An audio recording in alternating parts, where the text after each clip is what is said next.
Hello students, अब हम शुरू करते हैं topic 4.8 that is motion in a plane with constant acceleration. तो जैसा कि हम जानते हैं कि हमारा जो पूरी जो स्टडी है वो कांस्टेंट एक्सेलरेशन पर ही आधारित है। चलो, let an object moves in X Y direction that is in plane X Y plane with constant acceleration A. तो इस हमें पता है फॉर्मूले का 4.8 motion in a plane with constant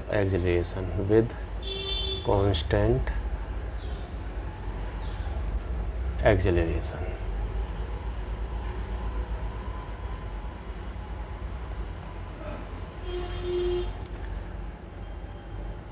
Let an object moves in xy plane with constant acceleration। तो we know on the basis of this one, ये हमें पहले से ही पता है, we know that a can be given as v minus v0 upon t minus t0। ये t0 ये किस कंडीशन में है? माना एक ऑब्जेक्ट जिसकी इनिशियल वेलोसिटी v0 है at t is equal to t0 is equal to 0, यानी कि वो rests t is equal to 0 से जब शुरू किया तो उसकी इनिशियल वेलोसिटी v0 थी और वो t समय अब at t second that is at t is equal to t time velocity is v। तो ये हमने वैल्यू रख दी is equal to v minus v0 upon t minus 0। It can be written as v is equal to v0 plus at। Let us say this is equation number 1। अगर इसी चीज़ को हम इस Vx को हम दो हिस्सों में बांट सकते हैं, जैसे कि हमें पता है ये V है, मान लो इसको हम Vx और Vy में हम इसे दो कंपोनेंट में रिजोल्व कर सकते हैं। तो उस आधार पर हमें मिलेगा Vx is equal to Vox plus AXT and Vy is equal to इस इक्वेशन के आधार पर V0y प्लस AYT। लेट माना हमने माना R0 and R are the position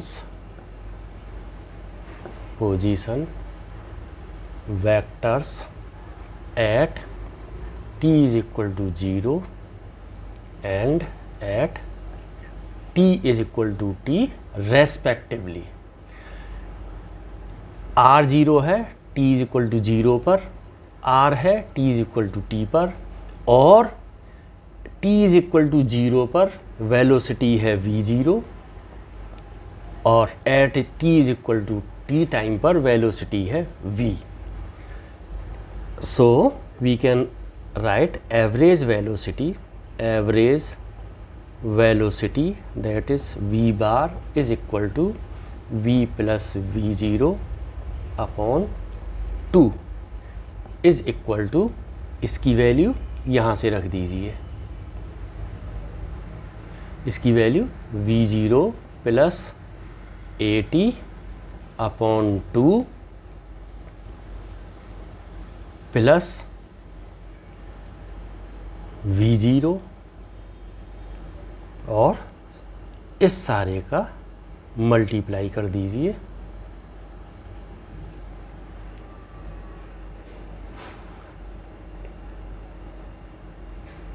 v plus at plus v0 upon 2। हाँ, ये आ गया। ये इसे हटा दीजिए, otherwise you may have some confusion. इसे याद रखना। And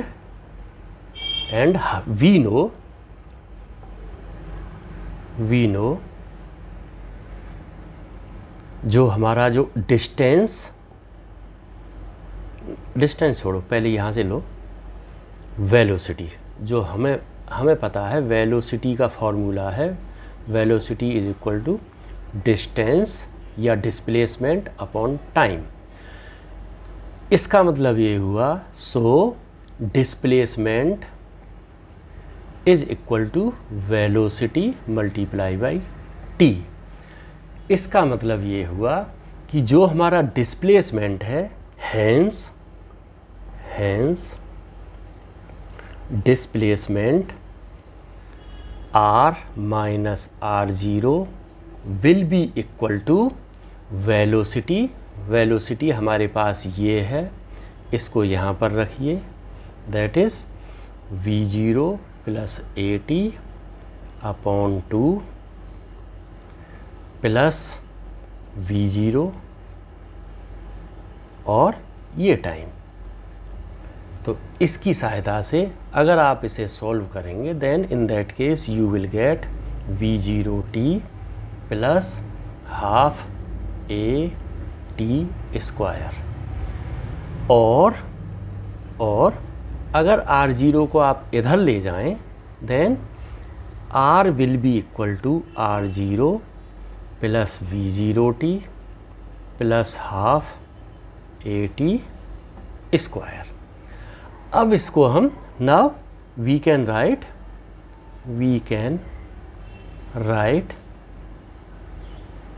this in XY components और डायरेक्शन। तो कितना आ जाएगा, x डायरेक्शन में इसकी value x0 plus v0 xt and y is equal to v0t plus half AXT square and y is equal to y0 plus v0 yt plus half AYT square. This equation shows it shows that motion in XY direction can be treated as two separate simultaneous one directional motions। यानी कि जो हमारे पास जो available है जो velocity थी उसको हम इंडिपेंडेंटली दो डायरेक्शन में इंडिपेंडेंटली इंडिकेट कर सकते हैं। ऐसे ही हम R को भी इंडिपेंडेंटली दो हिस्सों में इंडिपेंडेंटली बांट सकते हैं with constant acceleration along two perpendicular direction. एक ये डायरेक्शन, इनके बीच में जो एंगल है वो 90 डिग्री का है। It is useful in analysing motion. ये जो इक्वेशंस हैं ये R वाली और ये V वाली जो आई है हमारे पास, V को हम दो हिस्सों में लिख सकते हैं, Vx और Vy, इनकी वैल्यू रख सकते हैं। It is useful in analysing motions of objects in to dimensions. ये हमारे कहाँ पर काम आएंगी, XY प्लेन। जब भी जहाँ पर हम प्लेन को पढ़ेंगे उसमें मोशन होगा उस वक्त ये हमें एनालिसिस में काम आएगा। It can be extended to analyse 3 dimension also, यानी कि इसे हम XYZ डायरेक्शन के लिए भी प्रयोग कर सकते हैं। चलो अब इस पर ये थोड़ा और समझ में आएगा। एक एग्जाम्पल लिए लेते हैं।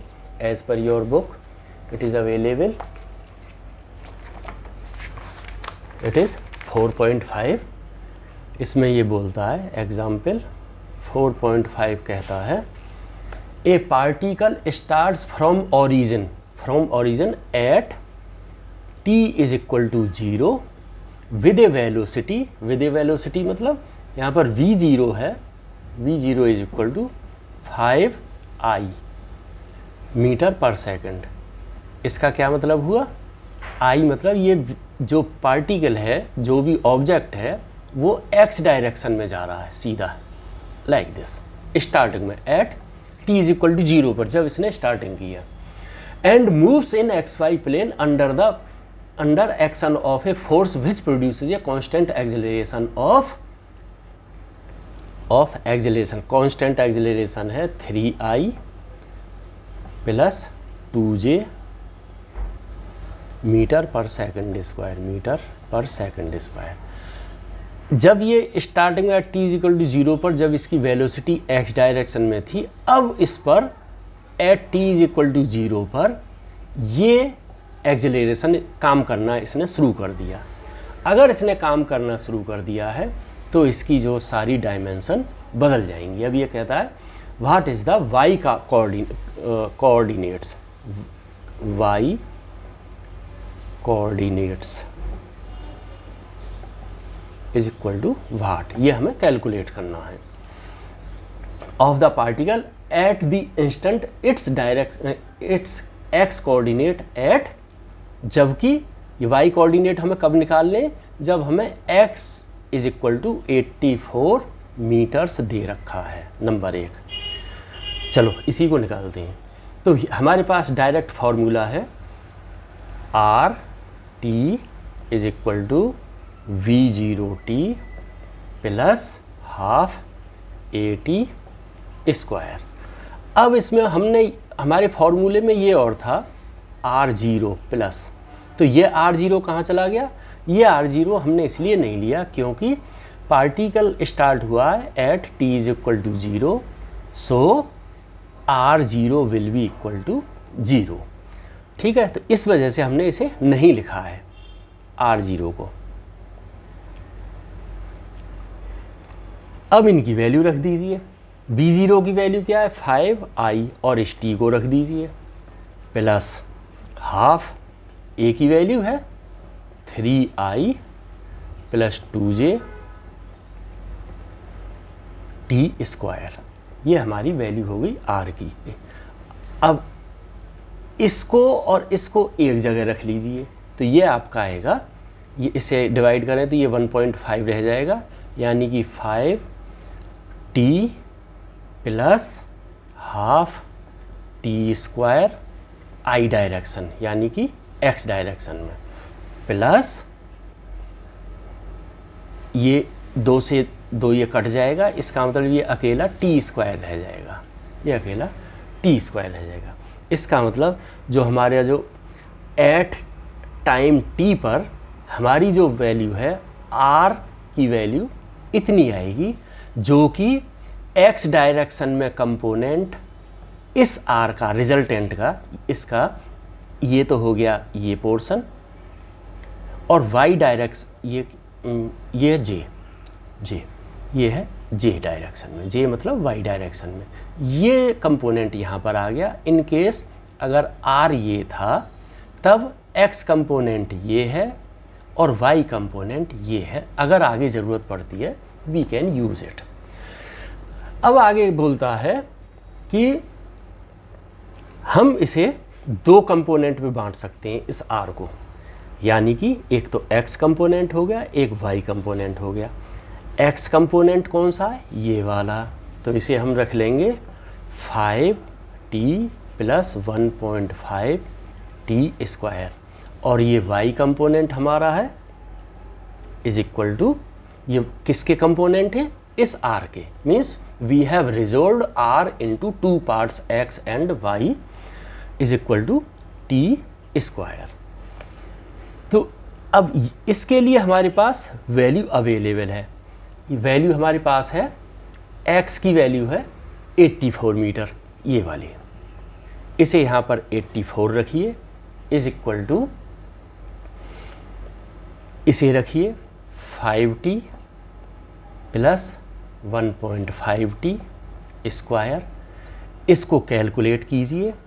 अगर आप इसे इधर ले आएंगे, मैं इसे इधर ला रहा हूँ, तो ये हो गया 0, ये हो गया इधर -84, तो इसके हम वो निकाल सकते हैं time, -5 plus minus under root this square minus 4ac this multiply by this 1.5 multiply by minus 84 upon 2a this 2 multiply by 1.5।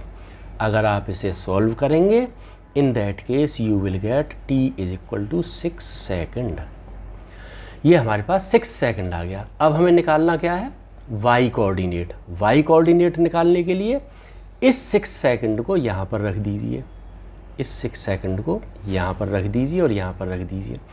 तो y at 6 second is equal to 6 multiply by 6 is equal to 36 metres. हमारा y component आ गया this much.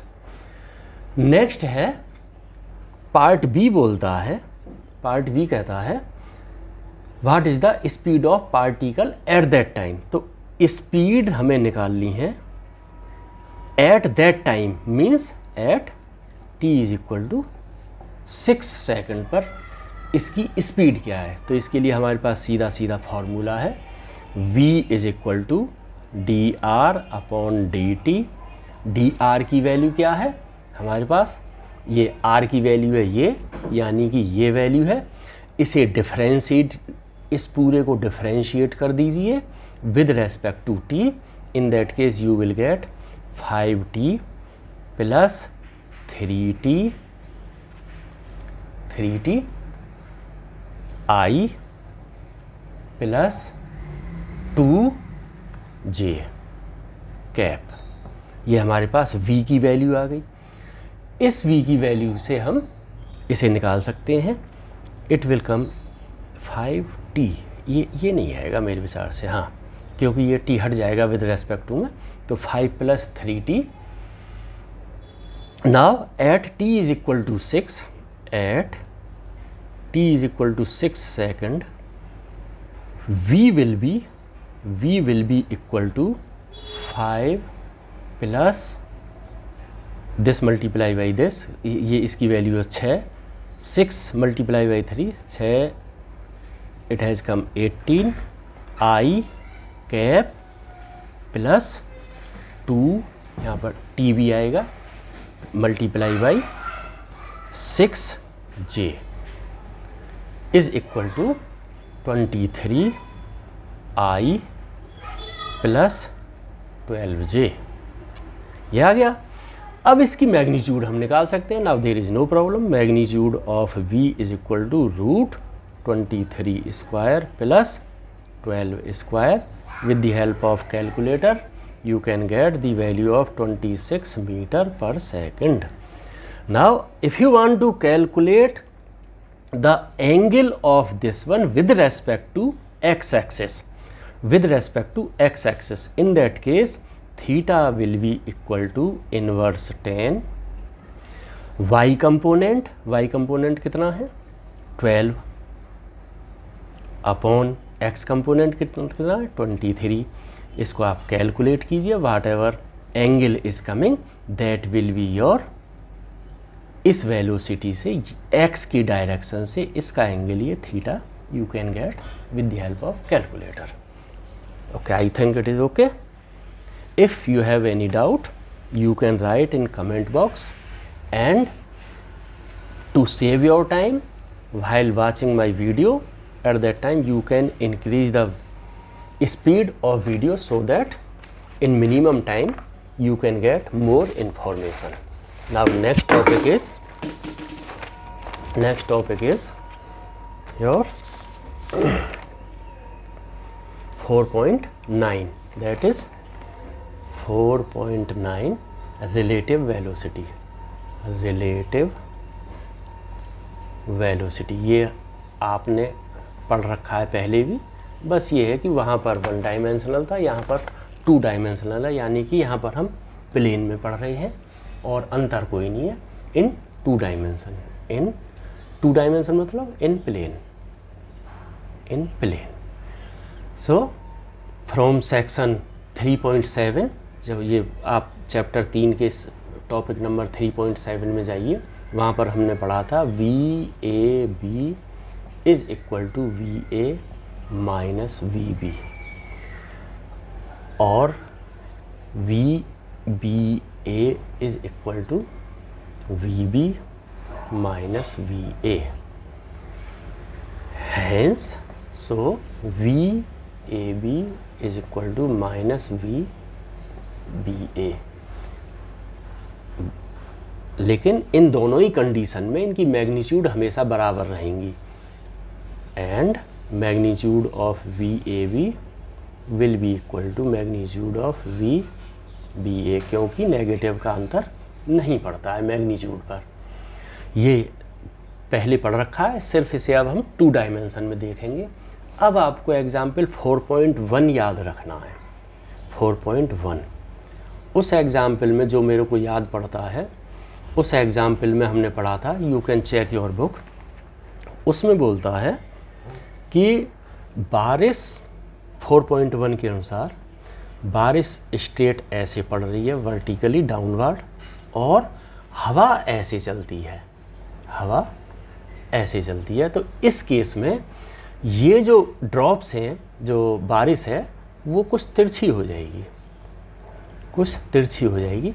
इस वजह से आपने छाता इस एंगल के यहाँ पर पीछे की ओर ऐसे लगाया था जिससे कि आपकी बारिश रुक जाए। लेकिन इसकी लैंग्वेज कहती है, एग्जाम्पल 4.6 जो एग्जाम्पल है उसकी लैंग्वेज देखना। सो आपका कन्फ्यूज़न भी दूर करना है क्योंकि थोड़ा सा इसमें गड़बड़ है।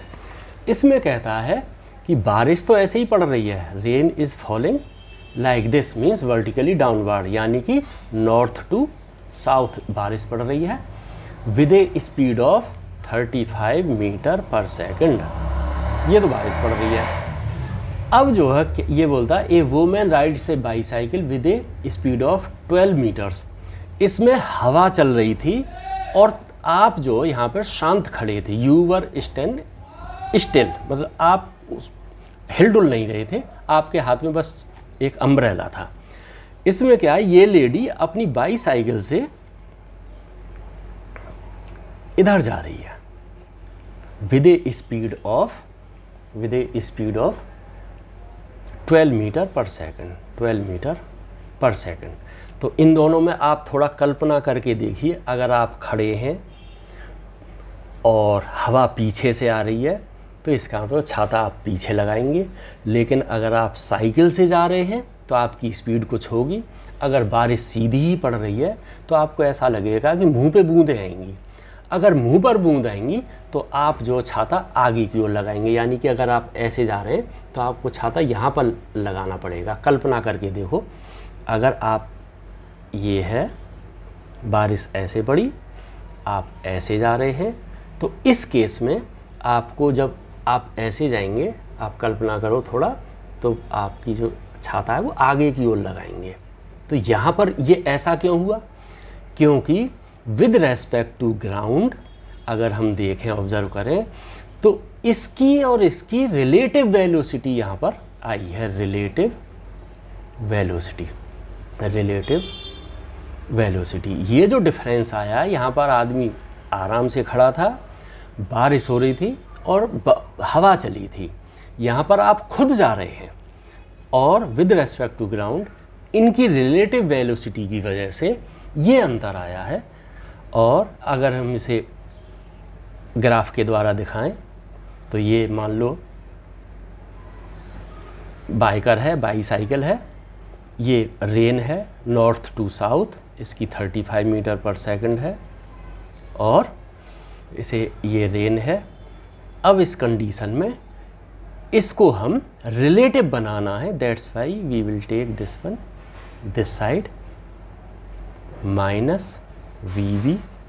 यहाँ से आप ये एंगल थीटा आ जाएगा, ये 12 मीटर पर सेकंड आ जाएगा। अब ये जो बताता है आपको, जो अगर आप साइकिल से जा रहे हैं तो आपको छाता मुंह के ऊपर सामने इधर की ओर लगाना पड़ेगा। तो मेरा ख्याल है ये क्लियर है। अब on the basis of this one we can calculate the value of this one. तो इस एक बार और मैं इसे बता देता हूँ। Here velocity of rain is relative to the velocity of bicycle. इस वजह से ये आया है, तो इसमें रिलेटिव वेलोसिटी हो गई V R B is equal to V R minus V B.